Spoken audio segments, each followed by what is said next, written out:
इंद्रस्तवन त्यातला आपण काल 10वी गाथा पाहिली. त्याच्यात काय सांगितलेलं होतं की भगवंतांना पाहिलेला असताना काय झालं, माझा जन्म सफल झाला असं सांगितलं. किंवा अजून काय सांगितलं, म्हणजे अन्य जन्मात तर काही सुख प्राप्त होईलच, परंतु या जन्मातच अनेक गोष्टी अशा घडून गेल्या की सहसा त्या सुखाची निधी मला प्राप्त झाली. दुःख कोठे दूरच पळून गेलं. म्हणजे सांगायचं तात्पर्य काय आहे की वास्तविक रूपाने आम्ही भगवंताकडे गेल्यानंतर निरपेक्ष बुद्धीने सर्व काही जाणत असतो. कारण निरपेक्ष बुद्धी का तर निस्संग होऊन आले, सगळं सोडून आले मंदिरात. आता त्या ठिकाणी काही मागणी करायचं राहिलं नाही. मागणी करायचं म्हटलं तर काय होईल, म्हणजे आपली अपूर्णता, आपल्यामध्ये काहीतरी भरायचं आहे अजून, आणि भरल्यानंतर मग मी पूर्ण झालो असं जर भावना झाली तर हे चुकीचं आहे. म्हणून मी परिपूर्ण ह्या भावनेने जातो. भगवंताकडे मागण्यासारखं काही राहिलं नाही, आहेच माझ्यामध्ये. पण दर्शन करताना एवढे उत्कृष्ट भाव झाले की त्या निर्मल शुभ परिणामाचं फळ सहज काही जी बाहेरच्या घटना आहेत सानिध्यात येणाऱ्या, त्या सगळ्या इतक्या व्यवस्थित उपलब्ध झाल्या की ज्याला आपण अपेक्षा न करता हे कसं काय असं वाटत राहतं. मी तर याची अपेक्षा केली नाही, हे कसं अघटित घडलं असं वाटून जातं. म्हणजेच काय आहे, अपेक्षा केली तर अपेक्षेचा भंग होतो, आणि अपेक्षा न करता सहजता राहिली तर त्यात आपल्याला असं वाटू लागतं की हे कसं काय उपलब्ध झालं. तर त्याचं कारण भगवंतावर दिलेली दृष्टी. हे व्यवहाराने आपण पाहतो की भगवंतांच्याकडे आपण एवढं बहुमानाने गेलो की जेणेकरून त्यांचं बहुमान करताना, आदर करताना जे उत्कृष्ट निर्मल परिणाम झालेत त्याचं फळ काय मिळणार ह्याची अपेक्षा देखील नाही, ते मिळूनच जात आहे. पण उत्कृष्ट फळ काय मिळालं तर भगवंतासारखाच मी आहे असं जाणून काय झाला, परिपूर्णतेला असा प्राप्त झाला की अतिंद्रिय आनंदासारखा दुसरा आनंद नाही हे त्याला समजले. उदाहरण अगदी साधारण, प्राथमिक लोकांना आकृष्ट करण्यासाठी की ज्याला काहीच त्याचं ज्ञान नाही आहे, भगवान काय आहे, त्यांचं दर्शन काय आहे, त्याचं महत्त्व काय आहे काहीच कळत नाही. मग तो मनुष्य मुनींना भेटलेला असतो. मुनी म्हणतात रोज भगवंतांचं दर्शन करण्याचा नियम घे. तो म्हणतो मला एवढी कामाची घाई असते की शक्य नाही, दर्शन करायला जाणं देखील शक्य नाही. ठीक आहे, मुनी म्हणतात तुझ्या शेजारी घर कोणाचं आहे का? आहे कुंभाराचं. मग तिथं काय असतं? गाढव असते. मग गाढवाचं दर्शन कर आणि तुझ्या कामाला. आता कसं तिथं गाढवाचं दर्शन करायचं आणि त्यात काय परिणाम होणार आहे? पण फक्त नियमाचं महत्त्व लक्षात आलं आणण्यासाठी. कारण तेवढं तरी 2 मिनिट तरी तेवढे काढले त्यांनी, तेवढा वेळ काढला तर ते परिणामामध्ये जी आकुलता होती ती कमी झाली की मला आता जायचं आहे लवकर. तेवढं ती प्रतिज्ञा म्हटलं की करूनच जाणार, दर्शन करून जाणार, म्हणजे गाढवाला पाहून जाणार. आणि एक दिवस गाढव लवकरच पहाटे कुंभाराने शेतात नेलेलं असतं. तो दर्शन नेहमीच्या वेळेप्रमाणे करायला गेला तर गाढव नाही. विचारलं कुठे गाढव, म्हटले घेऊन गेले शेतात. मग तो पळत पळत, आता शेत किती लांब आहे तरी पण नियम आहे ना, आता भगवंतांचं दर्शन करायला अजून किती सोपं झालं असतं, पण तो नियम आहे म्हटल्यानंतर तो अगदी गेलाच, ते शेतात पोहोचला. लांबूनच, फक्त दर्शनच करायचं आहे ना, तर लांबूनच तो काय करतोय पाहतो आणि पटकन माघारी तोंड वळवतो जाण्यासाठी. तेवढ्यात त्या कुंभाराने पाहिलेलं असतं, अरे इतकं घाईघाईने आला आणि पटकन जातोय. तो नेमकं एक खड्डा असतो आणि त्या खड्ड्यातून त्याला एक धनाचा हंडा सापडलेला असतो. आता त्यांनी नक्कीच पाहिलंय आणि तो पोलिसात जाऊन सांगणार, हा मनात विचार त्या कुंभाराला आला. तो म्हणतो थांब थांब थोडं. कुंभार त्याला हाक मारतोय, पाहिलं पाहिलं, हा म्हणतो.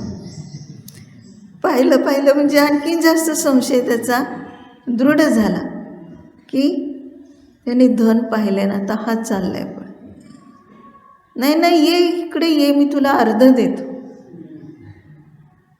तो काय ऐकायला देखील थांबलेला नव्हता.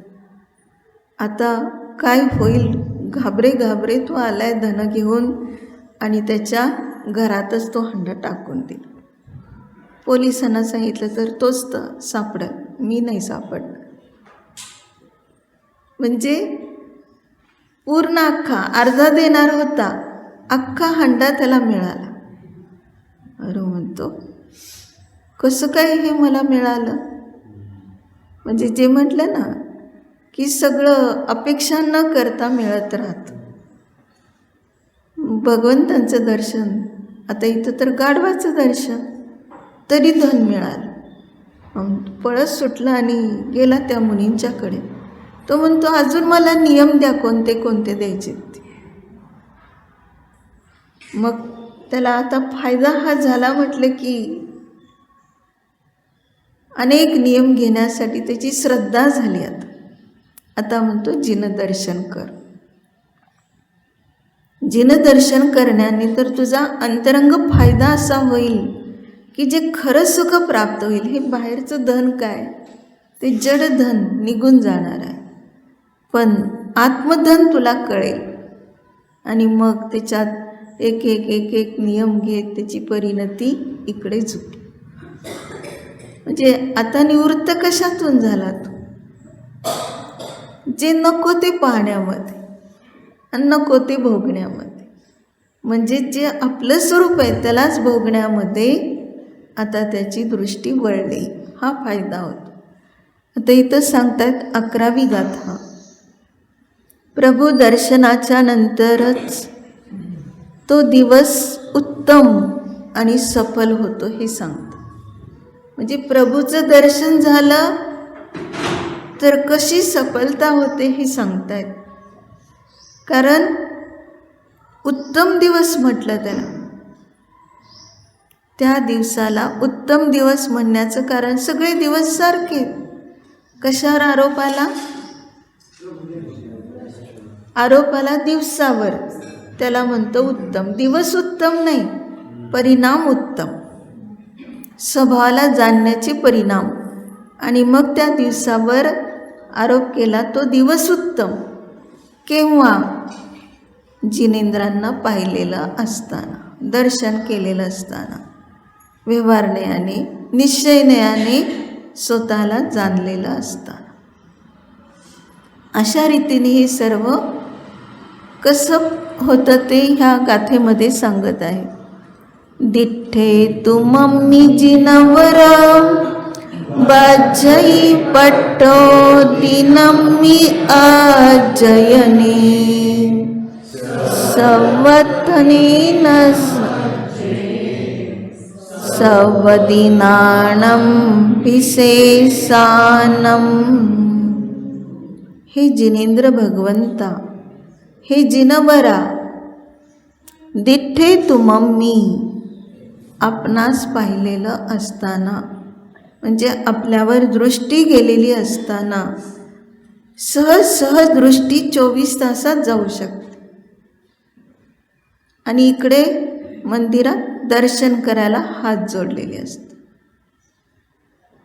तुम्हाला पाहिलं हाच सगळ्या गाथेमध्ये प्रथम पद येते, दिठ्ठे तुम. म्हणजे मी कुठेही असलो तरी मी तुम्हालाच पाहतो. भगवान साक्षात समोर नाही आहे, पण तुम्हाला पाहतो. म्हणजे एकदा दर्शन करून गेलो आणि माझ्या हृदयात तुम्हाला भरून ठेवले. त्यामुळे सारखं मला तुमचं दर्शन घडते. व्यापार करताना, स्वयंपाक करताना, घरकाम करताना, काही असू देत, ते मी करत नाही, भगवंतांचं दर्शन करतो, व्यवहार नाही. आणि मी केवळ स्वतःला जाणतो निश्चयने. म्हणजे कोणती दृष्टी प्राप्त झाली? निज भगवान आत्म्याला पाहण्याची, जाणण्याची. आणि अशा प्रकाराने हे प्राप्त झालं तेव्हा सांगितलं सफल जीवन झालं.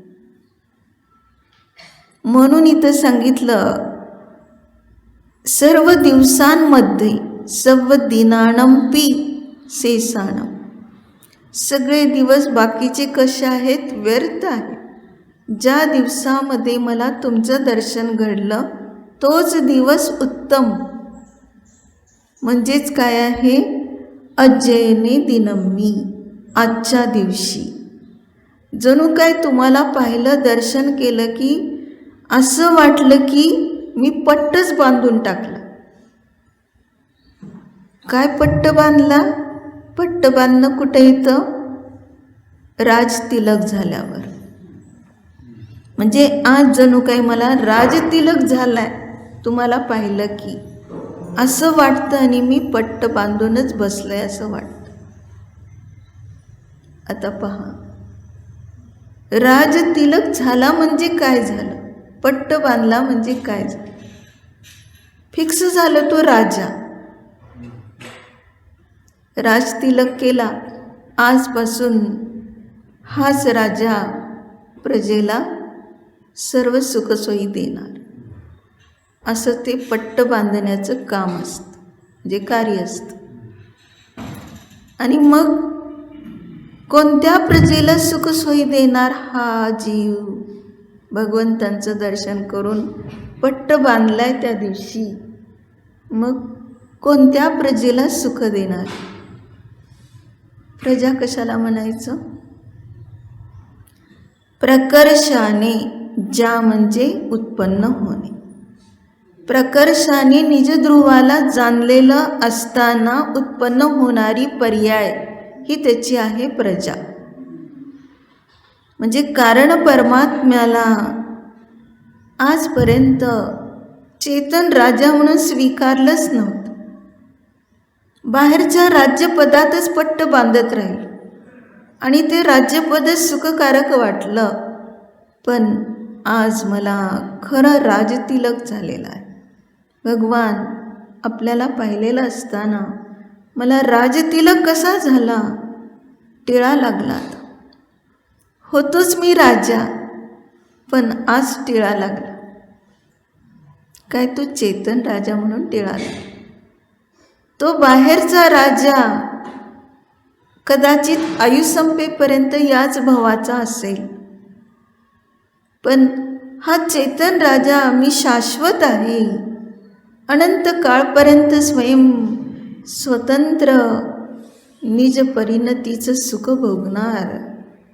म्हणजेच निजध्रुव कारण परमात्म्याचा आश्रय केला आणि आता त्या ठिकाणी कोणतीही पर्याय दुःखाला प्राप्त होणार नाही. जी उत्पन्न होणारी पर्याय आहे ती सर्व फक्त स्वतःला जाणणारीच असेल. म्हणून हा माझा दिवस म्हणजे काय? काय ते अध्याष्टक स्तोत्र आहे ना, अध्याष्टक स्तोत्रामध्ये सांगितलं ना, अद्यमी क्षालितम गात्रम नेत्रेच विमलीकृते, आजचा दिवस सफल झाला वगैरे असं काही काही ते स्तोत्र आहे. मग माझं गात्र पण सफल झालं, डोळे पण सफल झाले.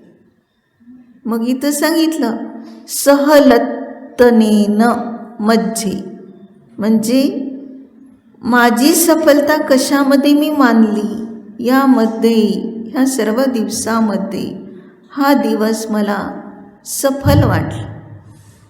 आता पहा, भगवंताविषयी दर्शन करताना एवढी सफलता आणि उत्तम दिवस मानून तो कसा आनंदी झालेला आहे. जसं आता उदाहरण घ्यायचं, रोज व्यापार करणारा आहे, एकही दिवस समाधानकारक गिऱ्हाईक येत नाही, आपली वस्तू विकली जात नाही. पण एक दिवस सगळं मुळात सकट सगळं आपलं दुकानातलं विकलं गेलं, खूप फायदा झाला. काय होतं त्या दिवशी त्या विकणाऱ्याला? म्हणतो आज बघा माझं भाग्य उदयाला आलं, पुण्य कर. एवढे लाखो रुपये एका दिवसात, की जितके मी वर्षभर कष्ट करून सुद्धा जे मला मिळालं नाही ते आज मला मिळालं. त्या दिवसाची त्याला सतत आठवण राहते. म्हणजे बाहेर बाहेर आम्ही त्या दिवसाला सफल मानतो. जिथं जडधन मिळाले, जिथं आपलं बाहेरची समृद्धी झाली आहे, ज्या दिवशी आपल्याला मनासारखं सगळं काही प्राप्त झालेलं आहे, त्यावेळेस आपण म्हणतो आज माझं सफल झालं, माझं जीवन आज सफल झालं म्हणतो. अरे विफल झालं समजते, सफल नाही. कारण ज्या सफलतेतून तुला असं वाटतं तिथं विफलताच नेहमी आहे. कारण का, हे बाहेरची जी काही समृद्धी आहे, जो काही संयोग आहे, तो सगळं विफलतेला प्राप्त करण्यासाठी आहे. सफलता नाही आहे खरी ती, पण कारण वियोग झाला की तिथं विफलता होते. पण भगवंतांच्या दर्शनामध्ये एकच दर्शन केलं तर कधी विफलता होणार, कारण संपूर्ण त्याच्या हृदयामध्ये असं विराजमान असलेलं हे भगवान स्वरूप ते कधी नष्ट होत नाही. आणि म्हणून एकच दर्शन, एकच नमस्कार आमचा असा सार्थक होतो की पुन्हा नमस्कार करण्याची पाळी येणार नाही, पुन्हा दर्शन करण्याची पाळी येणार नाही. एवढी सार्थकता झाली की परिपूर्ण, जसं भगवंतांचे पंचकल्याणिकमध्ये बोध मिळतो, पुन्हा गर्भात येणार नाही, पुन्हा जन्म होणार नाही, पुन्हा दीक्षा घेणार नाहीत, पुन्हा केवळ ज्ञान पुन्हा पुन्हा होणार नाही, किंवा पुन्हा क्षयक्षम ज्ञानामध्ये जाणार नाही, आणि पुन्हा समाधी मरण करण्यासाठी अनेक भव घ्यावे लागणार नाही, निर्वाण झालं. मग ते जसं एकदाच, तसं दर्शन देखील एकदाच, नमस्कार देखील एकदाच, तोच सफल होईल. म्हणून सांगितलं हा दिवस माझा सफल. आज माझी दृष्टी खुलली.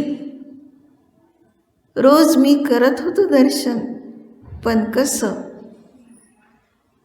रूढी मात्र यायचं, हात जोडायचे, नमोकार मंत्र म्हणायचं, डोकं टेकवायचं आणि पळायचं. काही सुद्धा त्यामध्ये परिणाम, त्याचे जे संग म्हणतो ज्याला, त्या संगतीचे परिणाम न सुटता प्रवेश केलाय मंदिरात, आणि म्हणून त्याचं दर्शन सफल झालं. पण आज का सफल झालं, तर आज खरोखर निसंग होऊन आलं. एवढी निर्मल परिणती भगवंतांना पाहिल्यानंतर दृष्टी तेथून कोठेच हटत नव्हती. दृष्टीची सफलता, शरीर एवढं निश्चल झालेलं, कोठेही जायला तयार नव्हतं. म्हटलं ना, आज माझं गात्र सफल झालं. जे म्हटलं शरीर सफल झालं. गात्र म्हणजे काय? तर ज्यामध्ये गमन करण्याची अत्र म्हणजे आपला ध्रुव स्वभाव, येथेच गमन म्हणजेच ज्ञानामध्ये राहण्याची पात्रता आली. तर एवढी निश्चलता की कोठेही गमन करावंसं वाटलं नाही. आणि मन तर कुठल्याही प्रकाराने संकल्प विकल्प करायचं स्मरणच राहिलं नाही.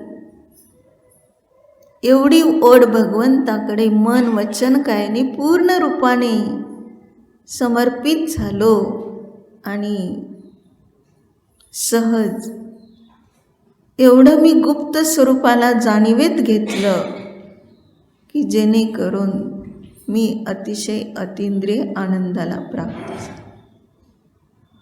म्हणजे शरीर आहे की नाही, इंद्रिय आहेत की नाही, त्याचं भोग विषय भोग वगैरे कसल्याही प्रकारची आता त्या ठिकाणी विकल्पाची धारा राहिली. सहज निर्विकल्प स्वरूपात राहून आज माझं जीवन सफल झालं. म्हणजे याच्यातून किती मोठा बोध मिळतोय आम्हाला की भगवंतांचं दर्शन हे किती महत्त्वपूर्ण आहे. आपल्याला वाटेल किती चैताल्य निर्माण करतात लोक, जे पूर्वीचं आहे त्याचं काही सांभाळ करत नाहीत, नवीन सारखं निर्माण करतात. असा विचार करणारा सुद्धा पाप बंद करतो. का तर नवीन निर्माण करताना जे त्याचे इतके उत्तम विशुद्ध परिणाम त्याने आयतन स्थानाला निर्माण केले स्वपरासाठी, त्यात किती मोठं त्याचं पाप नष्ट झालेलं आहे. म्हणजे याचा अर्थ असा नाही की जे जुने मंदिर आहेत त्याला काही महत्त्व नाही, ह्याला जास्त महत्त्व आहे, असे भाव नाही आहे. त्याचीही देखभाल आणि हे नवीन झालेलं जे आहे त्यामध्ये येणारे जे श्रावक आहेत त्यांना या दर्शनासाठी सुलभता होईल, जवळ पडेल आणि ते सतत आयतन स्थानामध्ये राहून आपल्या रत्नत्रयाचा सांभाळ करते. असं स्वपरासाठी त्याचा उपयोग करून घेतला. मग त्या ठिकाणी त्याचे परिणाम आता चैत्य म्हणजे भगवान, जिनबिंब. मग ते चैत्य काय आहे? आपण चैत्य भक्ती म्हणतो. ते जिनबिंब पाहता पाहता निजबिंब दिसलं पाहिजे आपल्याला. काय सांगितलं चैत्य भक्तीमध्ये? एवढी उत्कृष्ट भक्ती केलेली आहे. भगवान कसे आहेत हे सुद्धा त्यामध्ये परिपूर्ण स्तुती एवढी अशा शब्दात मांडलेली आहे की खरोखरच आपण महान आहात. म्हणून काय सांगितलं? आपल्या जवळ काही शस्त्र वगैरे का नाही? निरायुध सुनिर्भयम विगत हिंसा क्रमात. त्या स्तुतीमध्ये म्हटलं ना, निरायुध आयुधरहित आपण आहात, कारण शस्त्र कोणाला बाळगावं लागतं. विगत हिंसा क्रमात. हिंस म्हणजे हिंसा करण्यायोग्य आणि जी हिंसा होते ते कार्य, ते दोन्ही पण ज्यांच्यातून निघून गेले. हिंसा करण्यायोग्य कोण?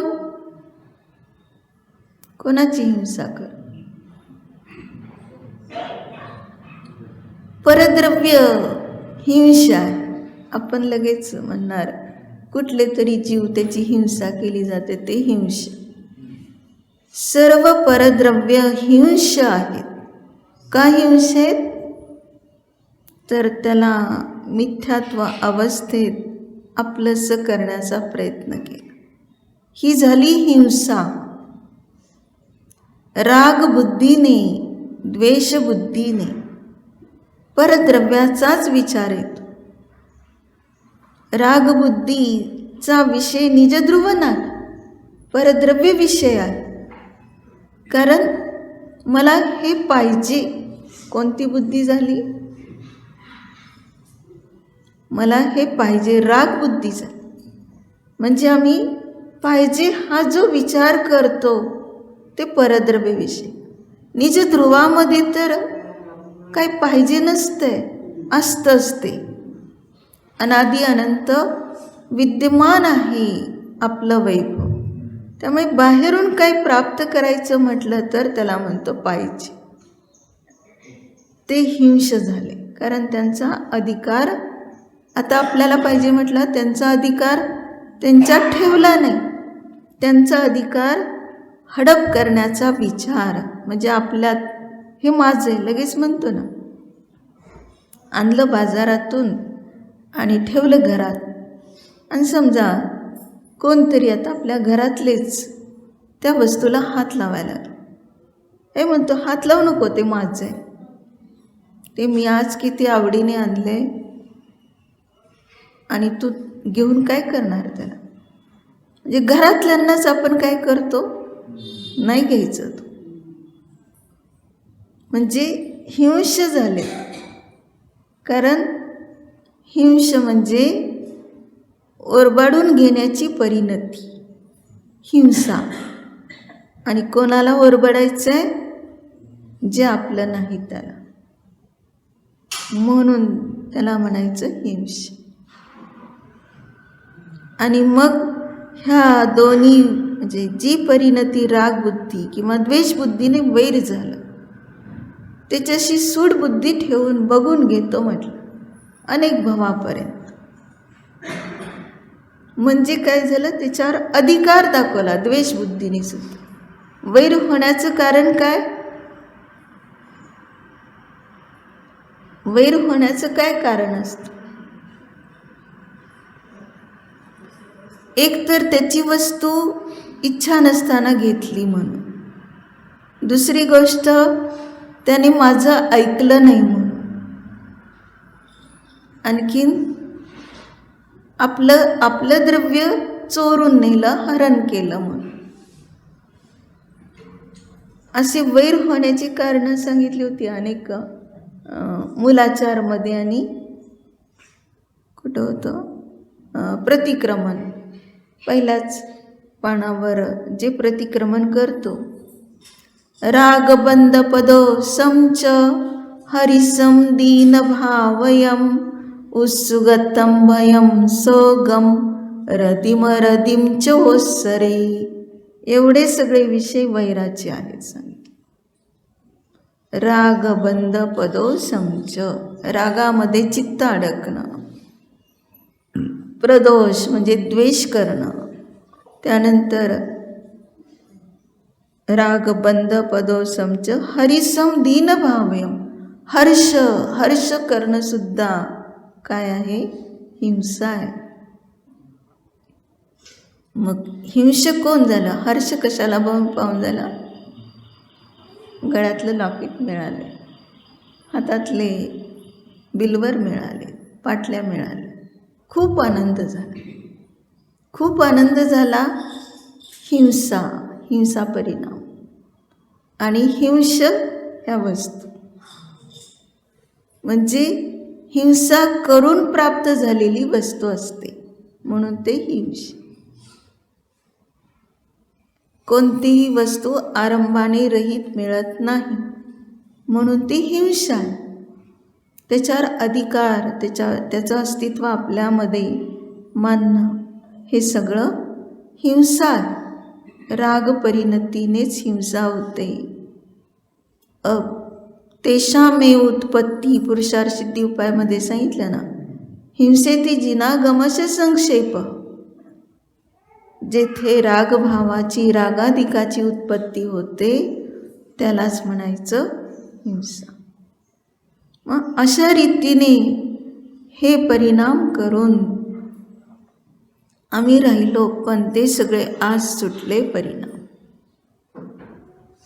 दिवस सफल झाला, तो क्षण सफल झाला. त्या आता ज्या क्षणात जे कार्य आपल्या अतिंद्रिय आनंदाचं होतं, तर त्या दिवसाला, त्या तिथीला उत्तम म्हटलं जातं. जसं श्रेयांस राजाने प्रथम आहारदान दिला कोणाला? आदिनाथ मुनींना. आणि काय झालं? तो दिवस कसा? अक्षय तृतीया. तृतीया होती त्या दिवशी. तर तृतीया कधी अक्षय नसते, पुन्हा पुन्हा येते ना. पण का म्हटलं अक्षय? तर ज्या ठिकाणी अक्षय सौख्य प्राप्त होण्याची ज्यामध्ये योग्यता होती असं कार्य त्यांच्याकडून घडलं. कारण श्रेयांस राजाने दिलं नसून घेतलं, म्हणतो दान दिलं. 1 वर्षानंतर त्यांचा आहार झाला. मग उत्कृष्ट दान देणारा हा दाता म्हटला जातो. दाता कोणाला दान दिलं? आपल्या निजध्रुव कारण परमात्मा. ती उत्पन्न होणारी पर्याय रत्नत्रयाची, अभेद रत्नत्रय निर्विकल्प, ती स्वतःला दान दिली. केवळ त्यांच्यावर दृष्टी गेली, त्या मुनींच्यावर दृष्टी गेली तर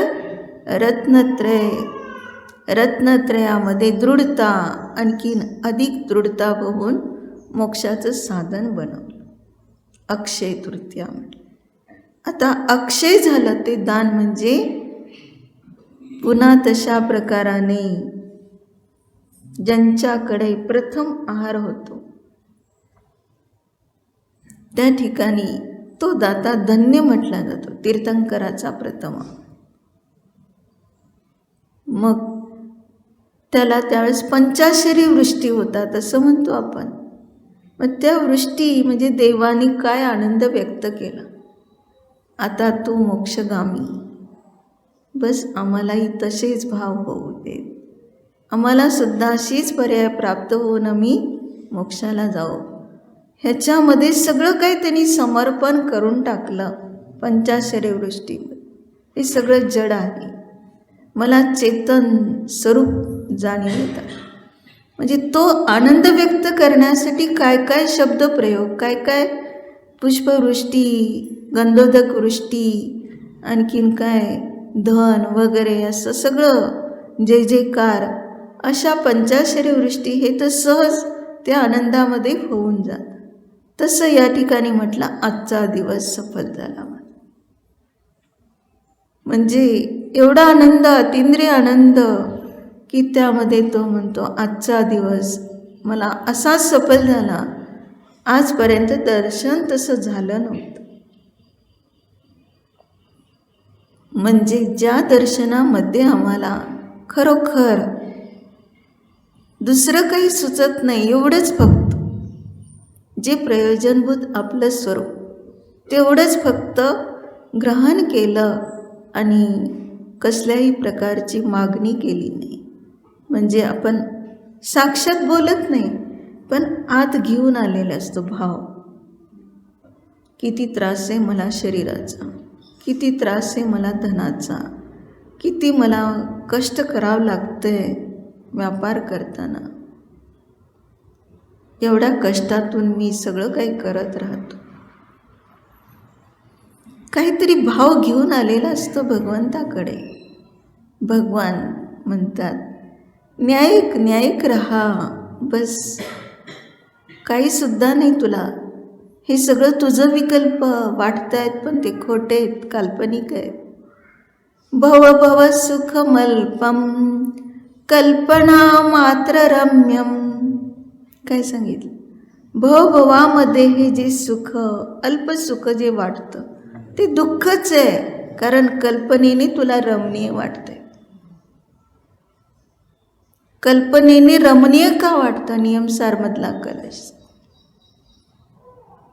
का तर वास्तविक रूपाने आजपर्यंत मी कल्पना करून समजलो की हे मला सुख प्राप्त झालं, धन्य झालं. पण इथं सांगतात काय, कधी धन्य झालो? दिठ्ठे तू मम्मी चिनावर. हे भगवान आपलं दर्शन झालेलं असतं. आज माझं जीवन सफल झालं म्हणजेच मी संपूर्ण अनंत भव तोडण्याचं काम केलं. अनंत भवाची जी शृंखला आहे ती तुटून गेली. जी तुटता तुटत नव्हती अशी साखळी एका शरीरानंतर दुसरं शरीर, एका जन्मानंतर दुसरं जन्म, ही अनंत भवाची साखळी तुटली. म्हणजे केवढं मोठं भगवान तुम्ही मला दिलं असं वाटतं का? बाहेर काय दिलं म्हणतो, थोडंसं काय दिलं तर म्हणतो बघा त्यांनी एवढं दिलं मला. जे नष्ट होणार आहे, ज्यामध्ये खरं सुख नाही, ज्यामध्ये पक्षपात आहे, ज्यामध्ये मोह परिणती आहे, ज्यामध्ये राग परिणती आहे आणि ज्यामध्ये स्पर्धा आहे, ज्यामध्ये राग आणि द्वेष दोन्ही पण आहे. कारण त्यांना दिलं, मला नाही दिलं. परत असं होतंय. त्यामुळे चुकून एखादा सुटून जातो त्यातला देता देता आणि मग म्हणतो बघा माझ्याकडे लक्ष पण दिलं नाही, त्याच्या समोरूनच मी गेलो ना, मला काही दिलंच नाही ते. असं हे सगळं बाहेरच्या देण्यामध्ये. पण भगवान देत घेत काहीच नाही, तरी भगवान तुम्ही मला दिला, हा बहुमान देत. तुम्ही मला मार्ग दिला, तुम्ही मला आत्म्याचं सुख दिलं. बहुमानाने बोलतोय, गुणस्तोकम तदुल्लंघ्य तद्बहुत्व कथास्तुती. यामध्ये ही जी परिणती झालेली आहे त्याचा आरोप भगवंतावर करून काय म्हणतो भगवान, सगळं काही तुमच्याच पायी मला मिळाले. तुम्ही मला किती अतिंद्रिय आनंदाचा मार्ग दाखवला की आता मोक्षालाच जाणार. इथं तर सांगितलं राज तिलक झाला. तुम्हाला पाहिलं की राज तिलक झाला असं वाटतं. मग बाहेरचा राज तिलक तर कित्येक वेळा झाला, पण हा जो राजतिलक आहे चैतन्य राज, आता त्याच्यामधून तो कधीही दिनहीन होणार नाही. दिनहीन केव्हा होतो? परद्रव्याची अपेक्षा असेल तर दिनहीन होतो. पण निरपेक्ष स्वरूपाला दीनता नाही. म्हणून आम्हाला सदैव आपलं स्वरूप जाणीवेत घ्यायचे की जेणेकरून प्रत्येक समयी अतिंद्रिय आनंद कसा प्राप्त होईल. हे जर समजलं तर आपली परिणती सहज शांत स्वरूपामध्ये प्रगट.